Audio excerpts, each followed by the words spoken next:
Assalamualaikum warahmatullahi wabarakatuh. Beri tepuk tangan untuk sebelum 27 November 2024. Senang sekali kita kembali berjumpa di episode setiap minggunya, dan tentu saja program ini mengajak kita semuanya yang menyaksikan acara ini dan mendengarkan juga melalui 100,8 Mega Suara FM untuk sama-sama kita ketahui apa yang harus kita lakukan sebagai pemilih maupun sebagai calon-calon pemimpin F1 di Bogor, kota dan kabupaten.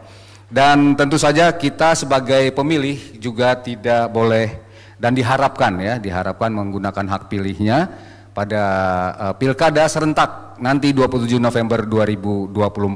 Untuk itulah kami mencoba sebagai media massa untuk ikut serta dalam memberi masukan, kemudian juga memberikan informasi-informasi seputar pemilihan kepala daerah 2024 sebelum 27 November 2024. Dan spesial hari ini kami sengaja menghadirkan tokoh-tokoh idola kita semua yang pernah memimpin Bogor di eranya. Dan kita sambut yang pertama Bapak Rahmat Yassin, Bupati Bogor periode 2008-2013 dan 2013-2014. Waalaikumsalam. Digunakan mikrofonnya Pak Erie, digunakan mikrofonnya. Assalamualaikum warahmatullahi wabarakatuh. Pak, apa kabar? Baik, alhamdulillah. Bapak kurus? Kurus, ya menyesuaikan lah. Tapi kumisnya masih sama. Oh, iya. Kumisnya masih stabil. Masih stabil. Kumisnya masih stabil. Kemudian juga, tapi makin cerah, Pak. Iya. Alhamdulillah. Punten, rambut disemir nggak kayak saya nih, nggak disemir, Pak. Oh gitu. Disemir ya, nggak? kadang-kadang. Tipis-tipis. Alhamdulillah, sehat ya Pak, yang penting sehat. Alhamdulillah. Dan tamu kita yang kedua, Diani Budiarto, Wali Kota Bogor periode 2004-2009, 2009-2014.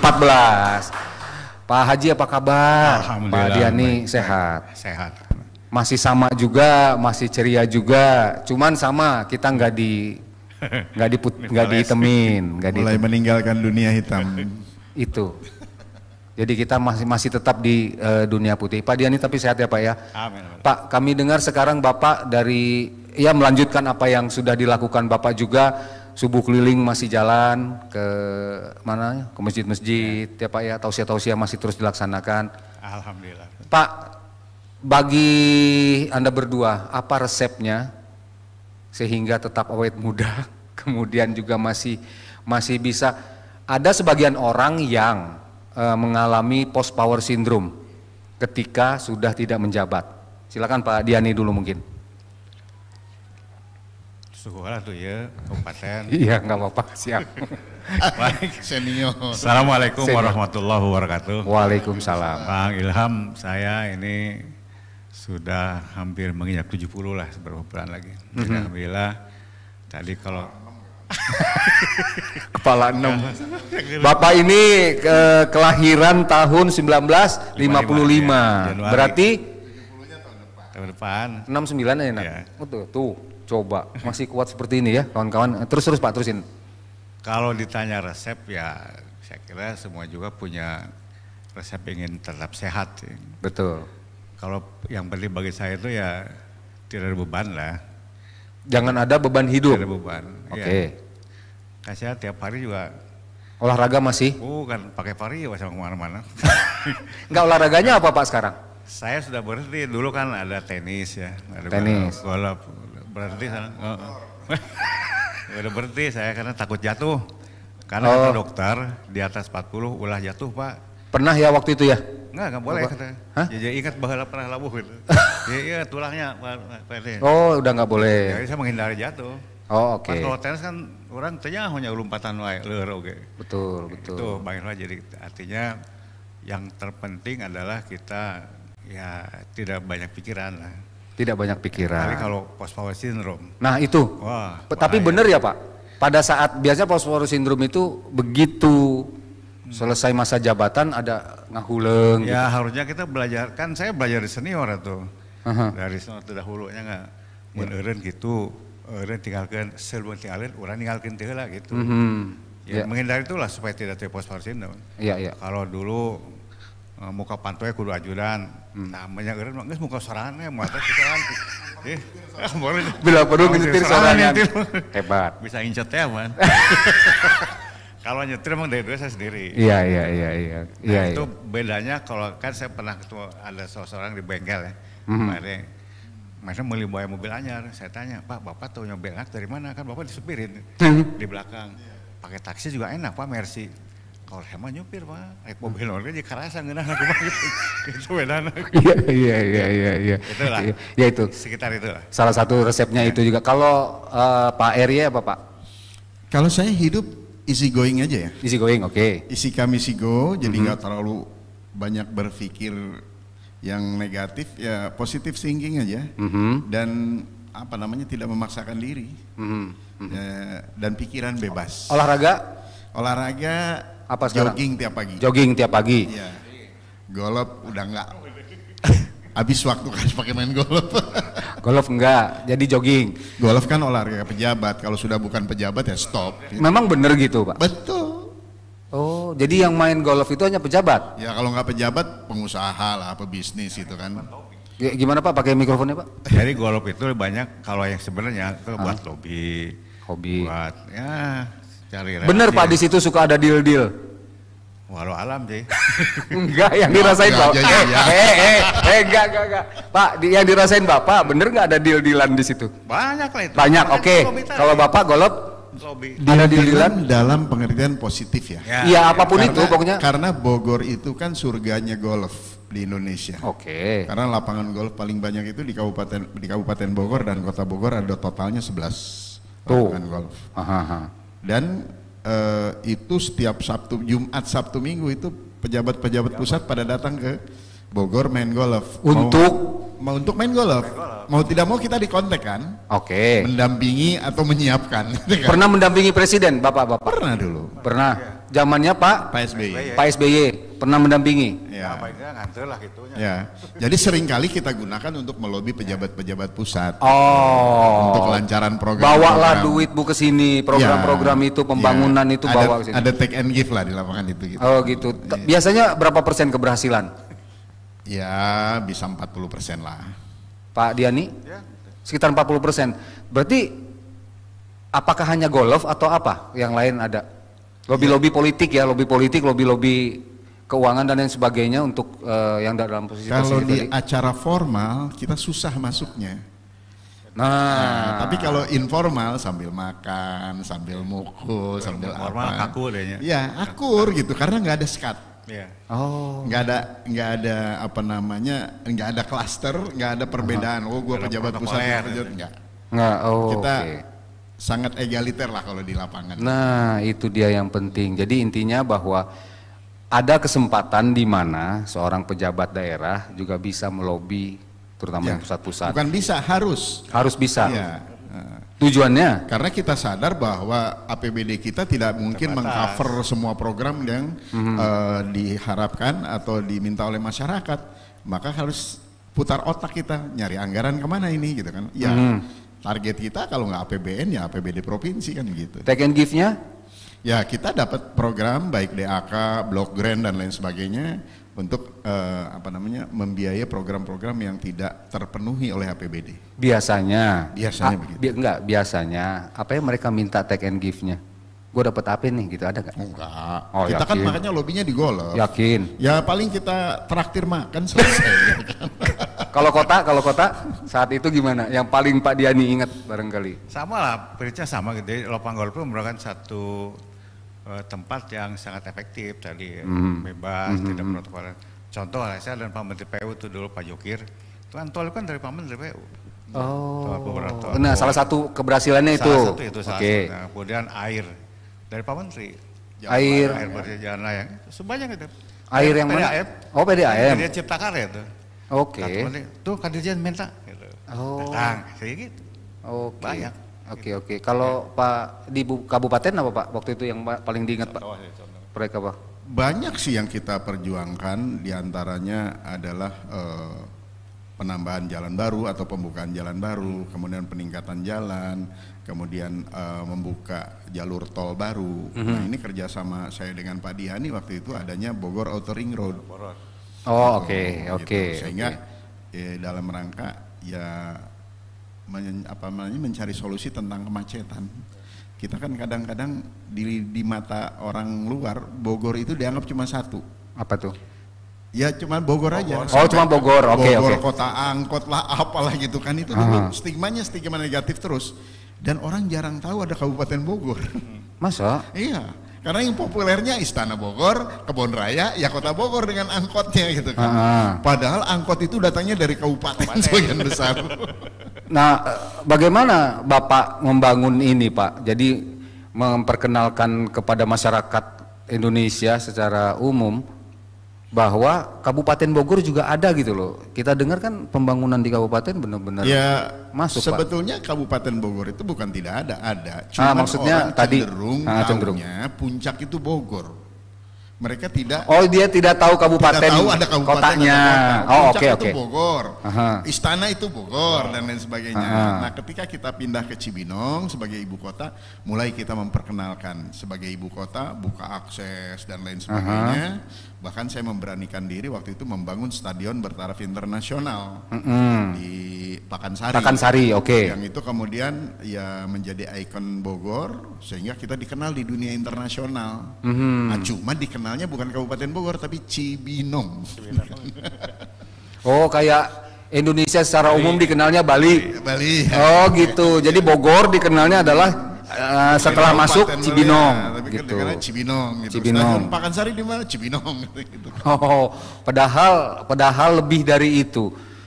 Seperti kita sama-sama tahu, ini kan luas Pak wilayahnya. Sangat luas, kurang lebih 298.000 km persegi. 298.000 km persegi. Ya. Jumlah penduduk paling sekarang banyak. 5,9. Paling banyak Jawa Barat. Indonesia. Seluruh Indonesia.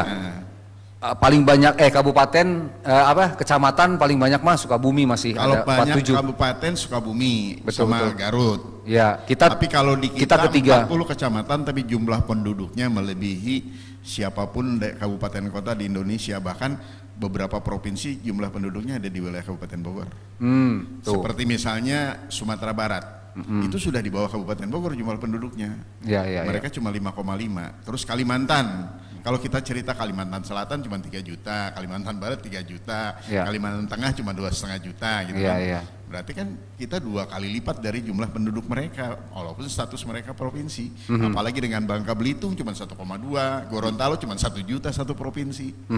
Wajar ke depan Pak Diani akan mendirikan provinsi baru, Bogor Raya gitu kan. Waktu itu wacananya ada kan? Sudah. Saya dulu sudah bukan mewacanakan, merintis. Sampai ada beberapa pertemuan di Istana Bogor dengan Bupati Wali Kota. Yang rencana itu ada 8 kurang lebih dan mereka sudah oke semua gitu kan. Bogor Raya namanya. Bogor Raya. Hanya nama ini masih tarik-tarikan dengan Bekasi pengen ke bawah gitu kan. Pengen ikut ya. Iya. Enggak itu ceritanya gimana? Artinya berdua ini waktu itu sempat mewacanakan begitu. Betul. Sudah mengerucut. Sudah mengerucut. Iya. Tapi batalnya kenapa? Bukan batal, belum selesai. Belum selesai. Berarti harus menjabat lagi berdua. Ya tunggu tanggal mainnya. Dengar kawan-kawan, dengar. Tunggu tanggal mainnya. Artinya apa? Ya begini loh. Kalau kode. Kalau kita merasa begini. Jawa Barat ini terdiri dari 2 komunitas, yaitu antara Priangan dan non Priangan. Oke. Nah kita sering di Bogor, di Sukabumi, di Bekasi itu dianggap non Priangan. Makanya dulu saya agak memprotes dengan syairnya Halo Halo Bandung, ibu kota Priangan. Lah kita kalau bukan Priangan nggak kebawa. Gitu. Itu persoalannya. Dan kemudian melihat jumlah penduduk kita sudah menembus 50 juta Jawa Barat. Ini negara besar yang mana yang jumlah penduduknya 50 juta sementara kita satu provinsi. Dan jumlah kabupaten kota terlambat pemekaran dibandingkan dengan Jawa Tengah dan Jawa Timur. Jawa Timur sudah 38 kabupaten kota. Jawa Tengah 35 kabupaten kota. Kita baru 27 sementara penduduk paling tinggi. Nah ketika mewacanakan pemekaran kabupaten kota, ya saya pikir tidak efektif juga terlalu banyak kabupaten kota untuk penanganan jumlah penduduk yang begitu banyak. Ya kenapa enggak kita provinsinya kita pecah juga? Karena apa? Kita punya resources yang memadai untuk menopang kepentingan Jakarta yang waktu itu sebagai ibu kota negara. Jadi problem sosial di Jakarta tidak tertangani, pasti larinya ke Bogor, kabupaten kota, Bekasi, Tangerang gitu kan. Nah, oleh karenanya kalau kita akan lebih ke apple to apple dengan DKI, kita harus berdiri sebagai sebuah provinsi. Nah, kalau ke Jawa Barat kan juga terlalu besar gitu kan. Oleh karenanya kita pecah, kita menjadi provinsi baru waktu itu yang siap menjadi problem solvingnya ibu kota negara. Nggak tahu kalau sudah pindah ke IKN, walau alam. Berarti nggak bisa jalan? Bisa jalan, tetap bisa? Tetap jalan. Karena persoalannya kepadatan penduduk ini yang tidak membuat tidak efektifnya pelayanan. Oke. Sementara sumber daya kita, baik itu dari pajak kendaraan bermotor dan lain sebagainya, itu kan ditariknya ke provinsi. Iya, betul. Ke provinsi. Kita nggak kebagian, sharing cuma 20%. Apa artinya itu kan? Polusinya di sini, apanya di sini, tapi pajaknya di tingkat provinsi, kurang lebih seperti itu. Pada saat menjabat ini Pak Diani juga dengan Pak RY ini sepakat yang keadaan seperti ini. Mungkin Pak Diani bisa menjelaskan apakah sama pemikirannya dengan Pak RY atau gimana? Saya kira sama lah, dan itu bukan hanya kita, beberapa daerah lain seperti Bekasi, Kabupaten sama. Karena kan ini tadi kata Pak Rahmat bahwa untuk mensupport DKI itu dengan Jawa lebih jauh. Yang bersinggungan kan kita buat Tabek. Yang bersinggungan, jadi lebih mudah gitu.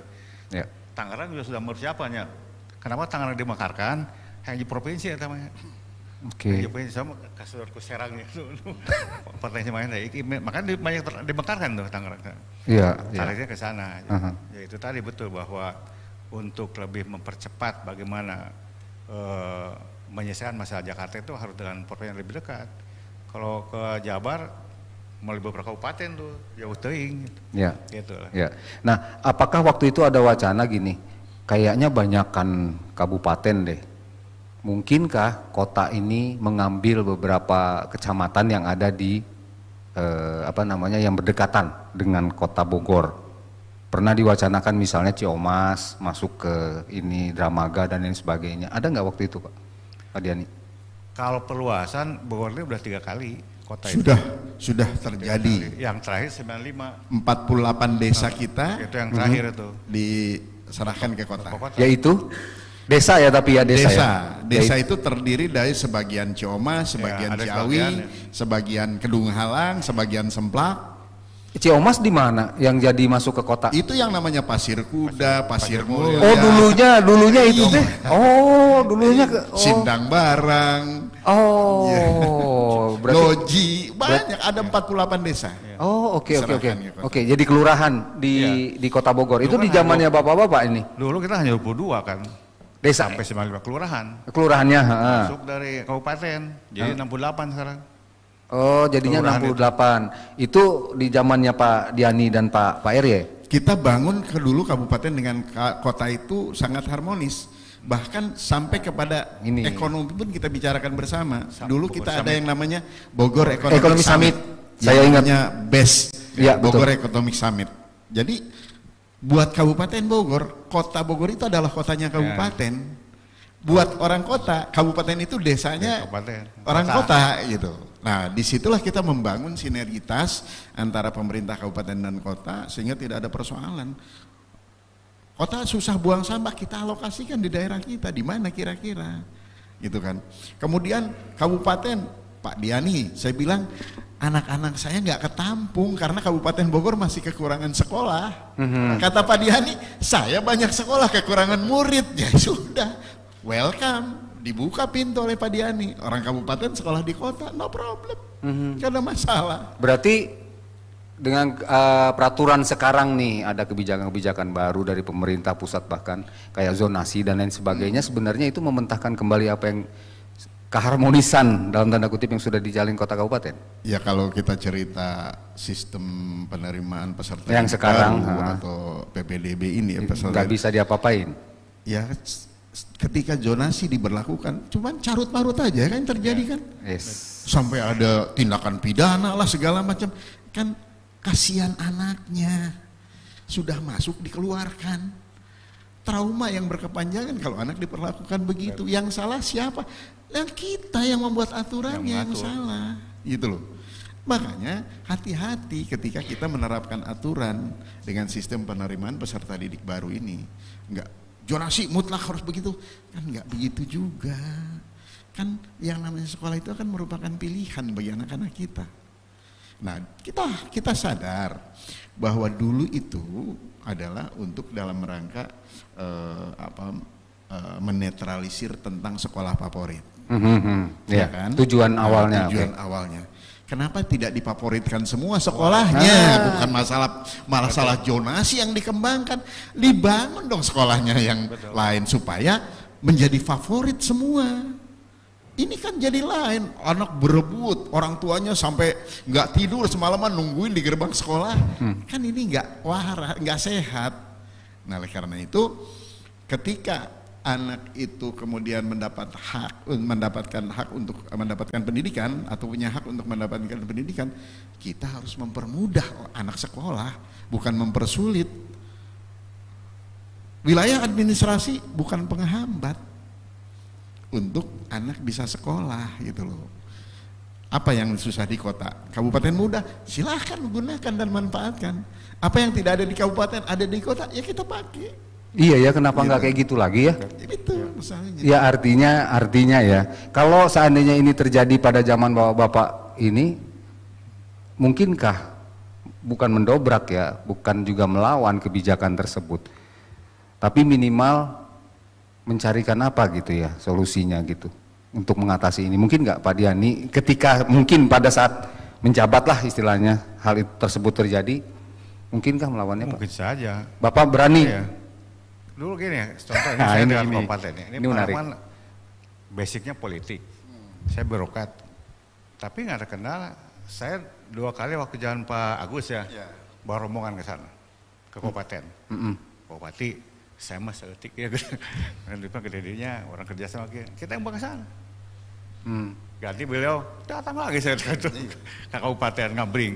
Ya, nggak ada masalah. Nggak masalah. Dulu Laladon tidak diizinkan ya. Jangan sebelumnya. Saya sama Agus waras speaker, bawakan deh supaya tidak rame. Ulah bagus ku saya milu datang, saya hadir. Laladon. Ya, betul. Kita bawa stoplight suka resmi, Rahmat di jalan ke Parung tembus. Itu mengurangi kemacetan. Ya semua kita bicara sama-sama. Jadi nggak ada kendala, nggak ada sekat. Jangan ngerasa aing hebatnya gitu. Jangan ya, ini punya gua sendiri gitu ya.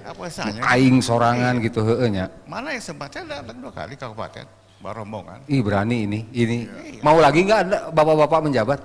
Enggak lah. Kita melihat ini Pak, yang muda-muda sekarang yang muncul. Dengar gini. Jangan kita walaupun tidak mungkin karena sama-sama udah 2 periode, ya nggak mungkin lagi gitu ya menjabat. Tapi minimal di dalam sejarah ini kita ada nggak sih artinya pemimpin yang pernah memimpin itu dijadikan sebagai sebagai bukan ini pelindung, sebagai guru bangsa, gitu. Iya. Ada nggak di dalam sejarah kita? Perlakuan itu lebih ke ya formalitas saja ya. Formalitas. Misalnya hari jadi Bogor. Upacara 17-an baru diundang. Tapi saya dengar Bapak Pak Eri masih sering didatengin pejabat-pejabat sekarang. Iya kalau datang. Iya itu. Kalau datang. Pak biasanya ngomongin apa Pak?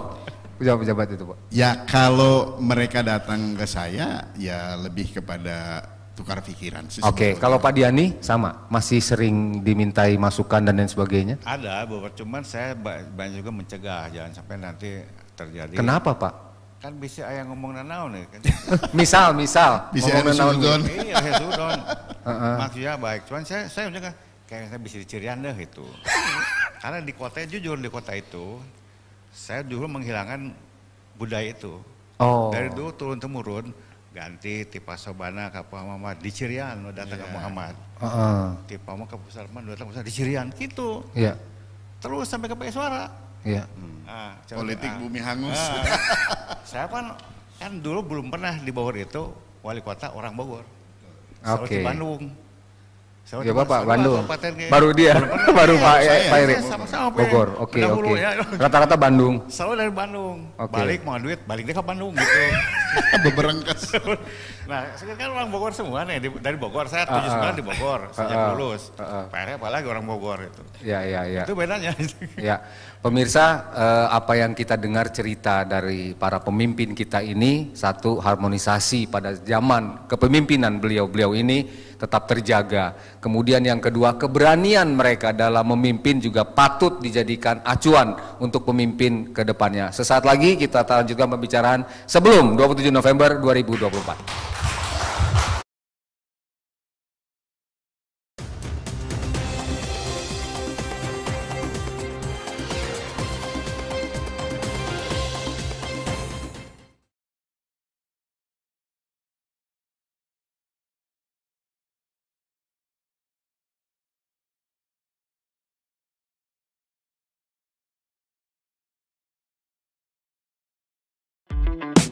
Hai Sin. Halo Bud, kenapa? Kamu tahu nggak balapan Sukabumi sebentar lagi loh? Emang iya, aku baru dengar sih, belum tahu detailnya kayak gimana. Emang kenapa sih Bud? Penting banget. Ya iyalah, ini kesempatan kita loh buat pilih pemimpin yang bisa merubah Sukabumi menjadi lebih baik. Oh gitu, masa iya sih? Satu orang aja ngaruh gitu, yang lain juga nggak ikutan. Udah nggak usah, males ah. Justru itu, satu suara itu berarti loh. Bayangin, kalau semua orang berpikiran seperti itu, jumlah hak suara jadi bisa kacau. Oh gitu ya Bud, bener sih, tapi gimana sih caranya buat ikutan ke pilkada nanti?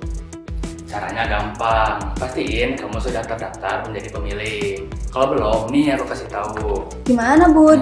Kamu bisa cek atau daftar di kelurahan terdekat atau melalui website KPU.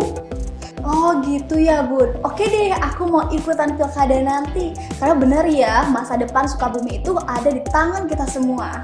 Betul sih. Ayo ajak keluarga dan teman-temanmu untuk berpartisipasi aktif. Kita bisa membuat perubahan yang kita inginkan. Jangan lupa datang ke TPS dan pilih sesuai hati nurani kita. It's getting hot in here. I swear your Nelly knows. I swear this weather feels better when we take off our clothes. Oh my God. Hai Sin. Halo Bud, kenapa? Kamu tahu nggak balapan Sukabumi sebentar lagi loh? Emang iya, aku baru dengar sih, belum tahu detailnya kayak gimana. Emang kenapa sih Bud? Penting banget. Ya iyalah, ini kesempatan kita loh buat pilih pemimpin yang bisa merubah Sukabumi menjadi lebih baik. Oh gitu, masa iya sih? Satu orang aja ngaruh gitu, yang lain juga nggak ikutan. Udah nggak usah, males ah. Justru itu, satu suara itu berarti loh. Bayangin, kalau semua orang berpikiran seperti itu, jumlah hak suara jadi bisa kacau. Oh gitu ya Bud, bener sih, tapi gimana sih caranya buat ikutan ke pilkada nanti? Caranya gampang, pastiin kamu sudah terdaftar menjadi pemilih. Kalau belum, nih aku kasih tahu. Gimana Bud? Kamu bisa cek atau daftar di kelurahan terdekat atau melalui website KPU. Oh gitu ya Bud. Oke deh, aku mau ikutan pilkada nanti. Karena bener ya, masa depan Sukabumi itu ada di tangan kita semua. Betul sih. Ayo ajak keluarga dan teman-temanmu untuk berpartisipasi aktif. Kita bisa membuat perubahan yang kita inginkan. Jangan lupa datang ke TPS dan pilih sesuai hati nurani kita. Getting hot in here. I swear your Nelly knows. I swear this weather feels better when we take off our clothes. Oh my God.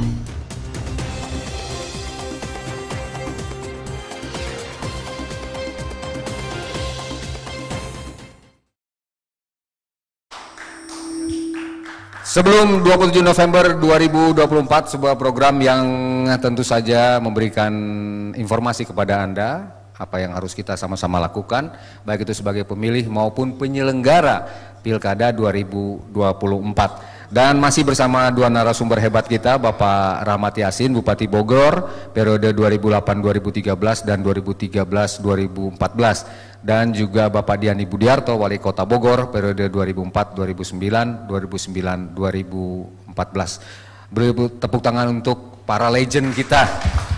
Pak, ini kita baca dulu ya Pak, sebelum kita lanjutkan. Bacakan yang sudah masuk di Mega Suara. Ini rata-rata begini Pak. Dari Bapak Rifwan, duo legend is back. Ngeri kan? Ngeri ya. Hormat buat Pak Diani dan Pak Erie, sehat selalu Pak. Oke, kemudian dari Iwan Setiawan, Masya Allah, sehat-sehat selalu bapak-bapak semua. Pak Diani, Damang Pak, Damang, Alhamdulillah. Kemudian Pak Rahmat Yasin juga sehat Pak? Sehat. Kangen Pak, ya Allah, kangen banget katanya. Kemudian Iwan Setiawan, jangan-jangan Wakil Bupati sekarang? Hah? Jangan-jangan ini Iwan Setiawan namanya, sama. Kemudian Bapak Enda Fiandi, bapak-bapak sehat? Sehat. Menurut Bapak berdua tentang calon bupati dan wali kota Bogor saat ini gimana? Ah, ini harus dijawab. Dari Pak Erie dulu. Calon-calon yang sudah kelihatan muncul aja lah Pak. Ada satu fenomena menarik pilkada sekarang ini.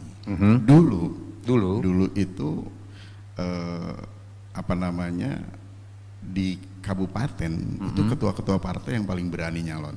Oke. Di kota agak sulit. Makanya nyari Pak Diani waktu itu kan sebagai birokrat. Iya. Nggak ada sumber daya dari resources yang nggak punya. Parpol. Ambil. Tapi sekarang dinamika lebih tinggi di kota daripada di kabupaten. Di kabupaten kok santai-santai aja saya bilang. Di kota penuh segala macam. Coba di Kabupaten Bogor cuman ya ada beberapa billboard, bukan billboard, ada beberapa baliho, banner dan lain sebagainya. Dan sampai hari ini belum ada yang berani maju. Saya nyalon bupati, koalisinya ini. Ya. Bener itu Pak. Kalau Pak Diani ngerasainnya gimana Pak? Ya, saya memang lihat fenomena itu begitu ya para fenomenanya. Di kota, waduh, pinuh. Padahal kan kalau lihat jumlah perolehan kursi ya, partainya kan kita bisa hitung gitu. Jadi artinya, di cekalan kuya. Jadi itu kan harusnya kan itu yang pertama diberitahukan oleh calon itu. Jadi ulah dagang kita lah kunci gitu. Sehingga kesana mudah. Harus masang di mana-mana para hueuhnya aja percuma. Itu yang terjadi. Jadi kalau di sana memang sangat banyak sekali sekarang. Ya, tapi bagus ya, fenomena seperti ini bagus ya. Kalau menurut bagus Pak juga, enggak bagus juga. Ya itu kan Bapak, kalau Pak Diani kurang memberikan pendidikan politik kepada masyarakat. Keren. Ya. Bener Pak? Betul ada itu. Sepakat. Jadi artinya masa aja kok eta waranian gitu. gitu. Padahal kan kalau dilihat ya bulan kan pengalaman di pergerakan cukup lama lah, di organisasi pemuda lama. Artinya bukan orang baru masuk ke Pemda gitu. Saya apalagi saya birokrat. Ya. Jadi tidak melihat Pemda dari luar. Kita merasakan di dalam dan melihat di dalam gitu. Ya. Itu yang sehingga itu yang memudahkan kami ini bertugas karena bukan orang baru, bukan tamu gitu. Ya. Itu saja. Ya. Kalau Bapak saya birokrat yang kaki sebelahnya sudah ada di politik, saya politisi yang kaki sebelahnya sudah ada di birokrat. Jadi itu bukan barang baru lagi dan bukan coba-coba. Try and error tuh nggak ada gitu kan. Sekarang? Ya sekarang ya memang kebanyakan semangat aja gitu kan. Tapi memang semuanya dipengaruhi dengan apa nih, karena election system ya. Sistem pemilu yang berubah. Periode sebelumnya itu dulu kan lebih kepada pilkada dulu baru pileg. Sehingga caleg-caleg ini sudah mendeposit suara ketika pilkada dilaksanakan, sehingga kata si caleg kita pinjamkanlah suara kita nih ke calon bupati, calon wali kota gitu kan. Baru kemudian pileg. Nah, semangat. Ini sekarang berbalik. Pileg dulu, baru pilkada.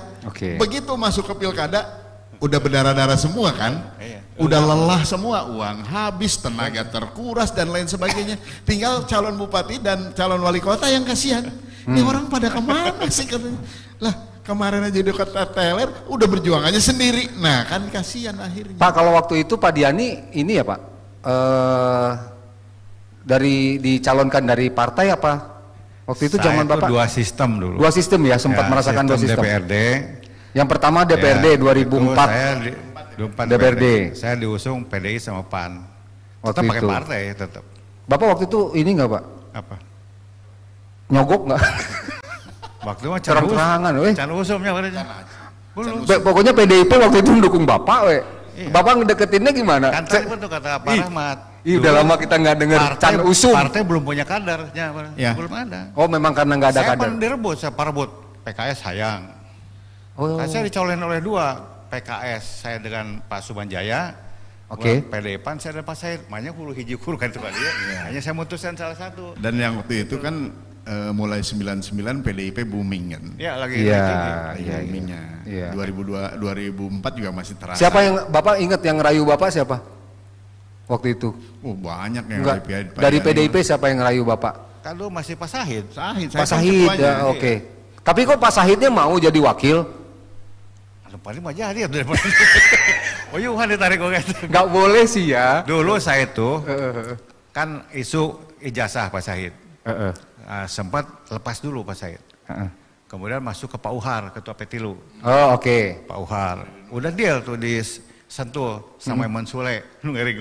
Udah deal sama Pak Uhar. Malam-malam diabar-kabri sama Pak Helmi. Diabar-kabri Pasona. Kudu jangan Helmi. Bubar di orang. Bubar. Cokotnya Pak Sahid. Itulah dinamikanya. Oke. Dia kalau punya milih DPRD, siga pindah langsung akhirnya. Oh iya. Iya. Semi-semi. Kalau setelah itu Bapak baru dicalonkan masyarakat, oleh masyarakat langsung. Waktu itu dengan PKS pasangan dengan PKS, Pak Ruyat. Golkar banyak Ruyat. Akhirnya Pak Ruyat dicalonkan. Kalau Pak Eri mah udah langsung kuat ya Pak. P3 waktu itu memang sedang tinggi kursinya di. P3 itu nggak pernah jadi pemenang pemilu. Oke. P3 itu paling bagus rankingnya 3. Berapa kursi seingat Bapak waktu itu? Antara 6 sampai 7 kursi. 6 sampai 7, oke. Kita pernah banyak sampai 12 kursi itu waktu Mega Bintang tahun 97. Nah, setelah itu kembali lagi ke aslinya P3 ya memang kekuatannya 6 atau 7 kursi.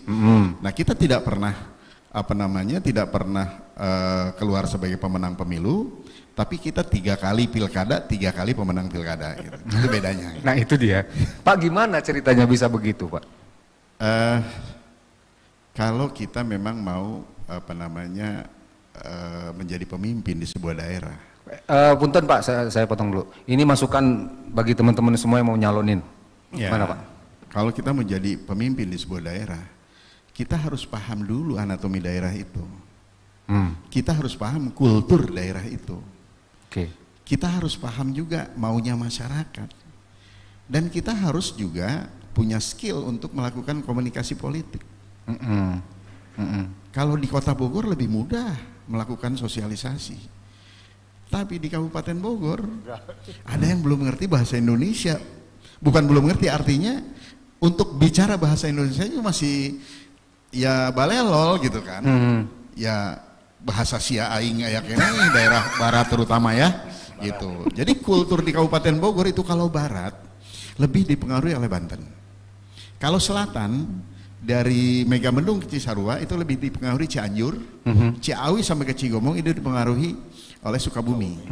Nah kalau di timur itu dipengaruhi oleh Bekasi, Cibarusah. Di utara dan sebagian timur, Cibinong dan lain sebagainya itu kultur Betawi. Betawi, betul. Nah sehingga ketika saya berbicara di daerah-daerah yang kultur Betawi, keluarlah bahasa saya, brerot, brendong petong, ini ya, lah iyalah kagak. Harus bisa begitu ya. Teman-teman saya nggak ada yang melakukan itu. Jadi nggak usah cerita program begitu, logat saya logat Betawi, kata orang Cilebut, orang Bojonggede, ini udah bener bahasanya sama nih orang kita, ini orang kita. Udah ini bener nih paling bener dah. Oke. Penting sekali komunikasi politik sehingga orang itu lepas menyampaikan kepada kita. Kalau orang kemudian dia kampanye, wah dengan bahasa yang bagus-bagus dan lain sebagainya, no respon dari publik, jangan harap akan dipilih. Tah, denge. Gitu. Tuh, dengerin. Kalau baru saja kita salam, kita bismillah, kita mukadimah sedikit, Orang begitu yakin udah langsung ini udah pilihan kita udah nggak usah diterusin katong, jadi nggak usah cerita program. Pak Diani sama pada kalau Bapak melihatnya. Saya kira sama secara umum yang sama Pak Rahmat sama. Itu artinya kita harus pertama mengenal. Tadi betul di kota juga ada seperti itu daerah Kencana, Makarami itu Betawi orang. Gitu. Saya pernah itu saya pakai sarwai di mana maksudnya karena dia terus saya dari Acan. Ya. Oh, Betawi Orai. Ya ini Betawi Orai. Ini kaitannya dengan calon pemimpin sekarang nih Pak. Ya. Kalau mau jujur dari Pak Diani, adakah pegangan Bapak untuk yang sekarang nih, calon yang sekarang? Ada nggak Bapak gadang-gadang? Maksudnya bukan pegang ya, maksudnya. Oh kira-kira kan kota paling banyak nih Pak. Kalau nggak salah ada. Bukan Pak Diani yang pegang, Pak Diani yang dipegang. Oh iya, maksudnya ada yang ngintilin Bapak nggak? Ayo Pak. Sientiko sewa Pak Diani. Saya tuh kan ada di mana-mana. Jadi beberapa yang cowok tuh banyak ngobrol sama saya, tanya calon-calon yang muncul tuh semua tanya. Saya kasih tahu gini tergantung mereka lah gitu. Yang pertama paling saya pertanyaan itu soal uang. Yang paling mereka tanya soal uang. Bukan duit tuh gitu. Nah, itu dari para orang. Ngeri. Itu kan sangat menentukan. Kedua, rek naon gitu. Dua itu aja. Okay. Nah dari sekarang kan kita bisa dalami lah dari yang datang itu, ya gitu. Kalau saya inginnya saya beri di mana-mana dan siapapun yang nanya saya datang. Satu nama Pak boleh disebut? Ya. Satu nama boleh disebut yang paling intens. Ya. Satu atau dua nama boleh? Ulah Pak Jorang. Tenenaon Pak. Tenenaon Pak. Jadi semuanya datang lah. Semuanya datang ya, oke. Datang saya kayak begini. Cuman kan ada yang inten, terus minta. Nu intena saha? Banyak inten juga. Saha sebutnya hiji dah. Tenenaon kali. Saya melihat mana yang kira-kira tadi memenuhi yang seperti Pak Rahmat sampaikan, yang saya alami kan itu, bagaimana mengenal daerah. Jadi beginilah intinya, menjadi pimpinan daerah itu bukan memaksa apa mau kita, tapi apa yang seharusnya dilakukan itu. Ya, wah yang kia, tidak kan tadi kita mengenal keiran masalah apa, kondisinya apa, kendalanya apa. Nah di situ peran kita mencari solusi untuk itu. Gitu. Jangan kita memaksakan, hayang iya. Ya. Itu ya aja nanti tidak akan sampai ke dasar gitu. Ya. Itu yang biasanya Bapak berikan kepada mereka yang sowan ke Bapak ya. Betul. Oke. Kalau Pak RY? Kalau saya itu apa ya namanya? Pak katanya Ibu mau maju. Ya maju kemana? Nyalonin sebagai ketua partai ya pasti nyalonin. Wajar ya Pak. Oke. Masa orang lain ketua partai nyalonin, yang bukan ketua partai aja nyalon, masa ketua partai enggak? Iya betul. Gitu kan? That's right. Gitu. Oke. Cuman ya kita kan masih wait and see lah. Oke. Ini kan masalahnya di Kabupaten Bogor mendeklarasi gitu waranian. Sawain Bang Dodon tuh. Susah kita jadi membacanya kok begini. Dan rumah saya itu tiap hari open house. Oke. Ya karena semua pimpinan partai, semua kandidat atau bakal calon pada datang. Sama ya berarti ya, sama. Bukan saja calon bupati, calon wali kota. Loban kan dia datang. Wali kota, calon wali kota. Kan itu. Ya loban kan dia. Kan saya jadi bingung kadang-kadang. Lah, ini gimana judulnya ini, calon wali kota, calon bupati datang. Tapi ya kita welcome apapun yang mereka sampaikan, kita respon. Ya, di antaranya saya sering menyampaikan karena buat saya semuanya sama lah, itu adik-adik saya gitu kan. Ya. Ketika mereka menyampaikan keinginan, saya yang pertama apa yang menjadi modal dasar Anda untuk menjadi seorang pemimpin di Kabupaten Bogor. Karena minimal seorang calon bupati atau calon wali kota minimal dia harus punya tiga modal dasar. Satu modal politik. Oke. Dua modal sosial. Tiga duit. Tiga modal ekonomi. Modal politiknya karena penting. Iya. Yang namanya pilkada itu areanya partai politik. Gitu. Sehingga paling tidak ada keterkaitan dia si calon dengan partai. Kemudian kedua modal sosial. Oke. Selain dia keterkaitan dengan politik, tokohkah dia? Oke. Pemimpinkah dia? Setuju. Punya status sosialkah dia? Lamun RT aja nih kumarik milih batur. Penyiar bisa gak Pak? Penyiar atau wartawan bisa gak? Iya, itu status sosial yang senantiasa berinteraksi dengan publik. Bisa ya berarti ya? Oh oke. Terus? Ya kan ada yang di darat infanteri, ada yang di udara gitu kan. Nah, yang kecuali ketiga, duit tadi, nah penyiar nggak punya. Yang ketiga modal ekonomi, elektabilitas tinggi, kalau isi tasnya 0 tetap susah. Halas. Mafifulus, mampus. Kan gitu kan? Setuju. Berarti setuju. Betul lah. Tapi kan Bapak dulu ya memang beda ya. Yang periode pertama itu memang partai yang ngambil Bapak gitu. Di periode kedua berasa Pak? Masih. Fulus. Kan dulu masih jarang ya Pak. Di periode kedua tuh. Setelah pemilihan langsung lah ya. Setelah pemilihan langsung ada baru. Beberapa, cuman belum banyak. Belum banyak. Sehingga masih ada birokrat sehingga di Depok Pak Yuyun ya, birokrat Pak Yus pernah gitu. Jadi, nah baru di ketiga itu baru.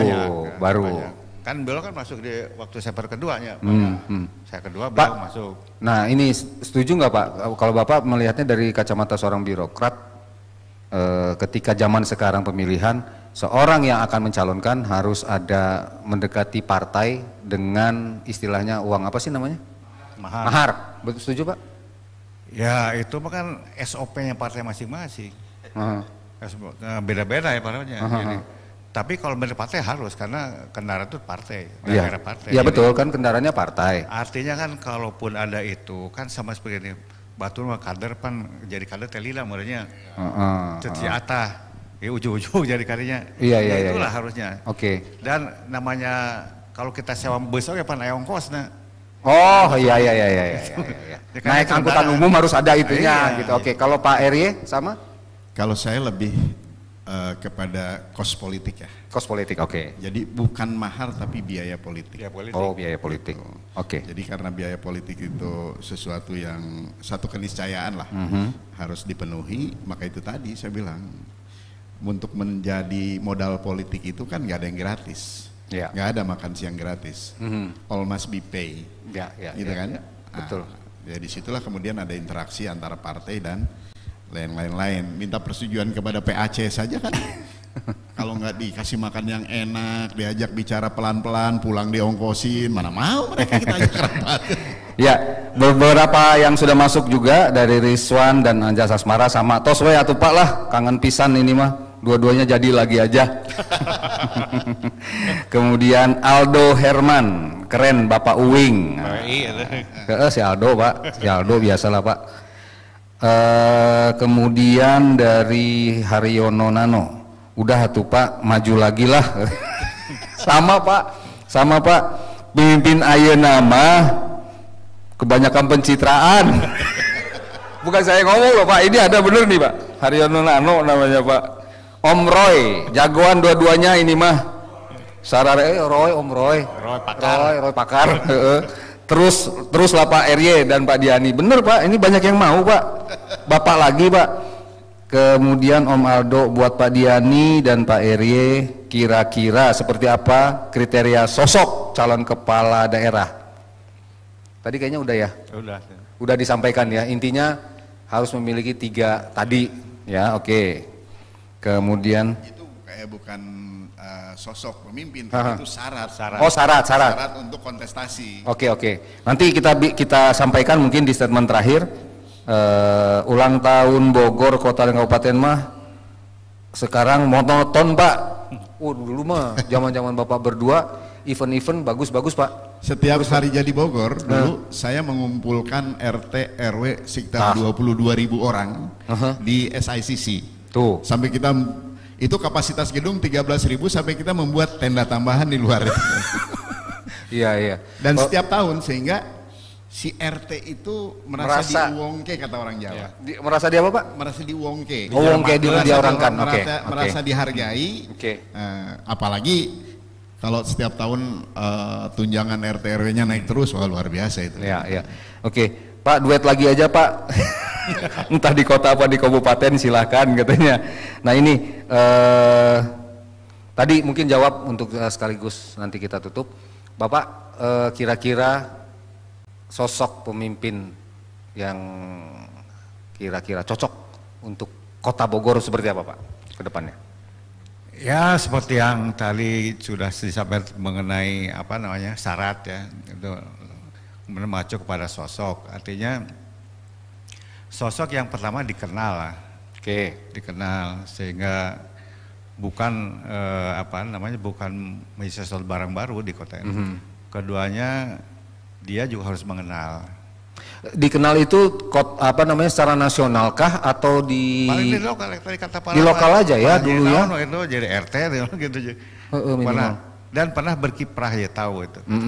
Keduanya juga mengenal. Artinya tadi lah di belah mana lincak orang kudu kumaha gitu. Iya. Salah kita bicara itu udah fatal itu. Ya seperti di selatan daerahnya bagaimana, di Tanah Sarial bagaimana, itu harus paham. Iya. Ketiganya dia harus, jadi bukan dibuat-buat ya kalau seri itu. Jadi ya kalau ketawa mah ketawa, lepas ya. Jadi ya, kalau ketemu orang ya kita nyapa duluan. Iya. Ulah gede hulu yang disapa tuh gitu, jadi harus nyapa duluan. Tadenge. Kemudian ya jangan membeda-bedakan. Oke. Kalau saya kan basicnya birokrat, jadi saya terbiasa dari zaman camat gitu, begitu, jadi nggak aneh lah gitu. Iya. Saya di kota ini hanya 2 yang belum, di barat sama di camat sebagai camat, oke. Ya, sama di utara. Di utara, oh Bapak belum camat belum. Utara, oke. Di utara Kamau. Jadi waktu langsung itu, ya untungnya warawuh aja RT, kecuali perluasan, itu kabupaten kan. Ini mah warawuh, sasalamannya RW atau palkennya. Nah itu karena basic itu tadi. Nah kalau dari partai juga pasti sama. Udah sering ngaplaknya. Partai lebih banyak ngaplaknya di jalan pileg dan sebagainya. Itu harus menjadi aset. Aset dalam rangka ya tadi menuju kepada pimpinan. Kemudian yang ulah sok nembungkeun kakeheul. Nembungkeun? Kakeheul. Artinya? Ya ulah munamak tuh ditempokeun ka batur gitu. Iya. Banyak ya. Banyak di medsos kan itu. Bupati makan di kantor di puskesmas, nah itu anak buah kita, itu kurang bagus. Jadi kita harus menjaga marwah mereka itu anak buah birokrat itu. Iya. Jadi banyak kali itu, saya sih lihat di YouTube tuh bupati ngamuk di mana mau banting naon gitu. Itu anak buah. Gak perlu gitu amat ya Pak. Orang nanya, kayak orang sebenarnya kemarin gitu, APBD main tuh, di situ. Nanti kalau dibalikin, Bapak mau makan, Pak itu makin APBD gitu. Itu alhamdulillah. Iya. Baik. Itulah. Baik, Pak Erie, apa Pak? Kalau seorang pemimpin itu kan bukan hasil sebuah produksi, tapi hasil sebuah proses.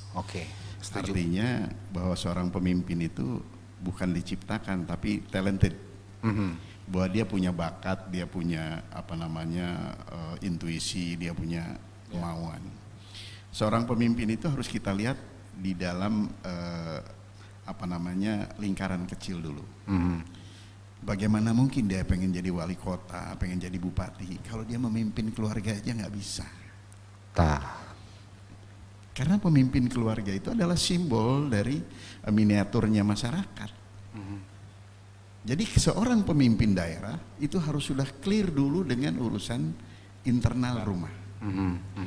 Dengan istri harmonis, dengan anak-anak juga guyup, sehingga dia betul-betul jadi imam di keluarganya. Kalau dia sudah berhasil jadi imam di keluarganya, maka dia boleh mendeklar bahwa saya bisa jadi imam dimanapun. Itu. Nah yang kedua, dia juga harus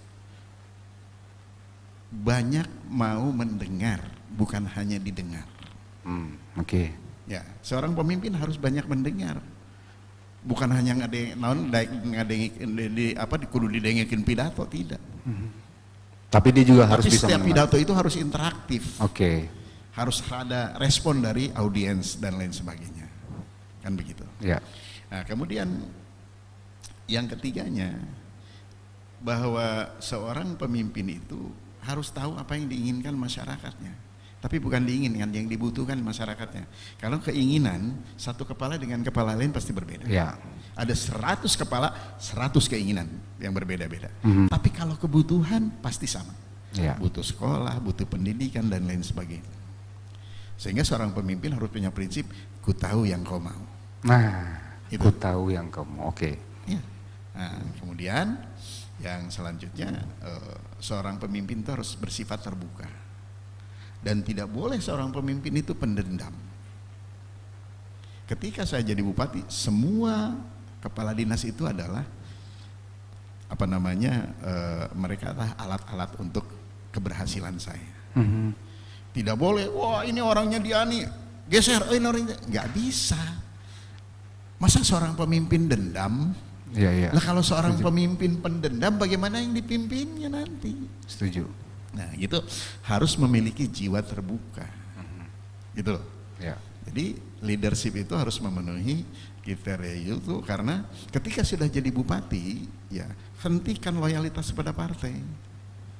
Karena dia bupati rakyat, dipilih oleh rakyat, diusung oleh partai, betul. Tapi kan partai juga koalisi.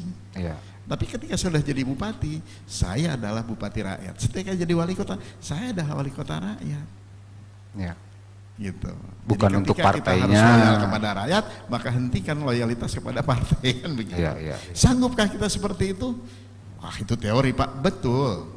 Tapi kalau ada sesuatu yang di belakang layar lah, jangan terbuka, malu sama rakyat, kan tinggal begitu. Setuju. Masa perbut tidak harapin masyarakat gitu kan, seolah-olah bagi gonima gitu kan, kan nggak bagus gitu kan. Ini jadi lebih kepada etika juga sangat menentukan. Baik. Jadi ya etika, moral dan sebagainya ini sangat penting untuk seorang calon kepala daerah, saya kira itu intinya. Ya, tepuk tangan untuk dua legend kita. Luar biasa. Saya dengarnya juga speechless. Mudah-mudahan apa yang disampaikan oleh sang pemimpin kita pada sore hari ini bisa memberikan masukan kepada kita semua bagaimana berkehidupan dalam berpolitik di tanah air kita. Khususnya kita nggak usah jauh-jauh, Bogor aja deh. Ya, bagaimana seharusnya kita memilih pemimpin, bagaimana seorang pemimpin akan memimpin daerahnya. Demikian sebelum 27 November 2024, sampai jumpa di episode berikutnya. Wassalamualaikum warahmatullahi wabarakatuh. Waalaikumsalam.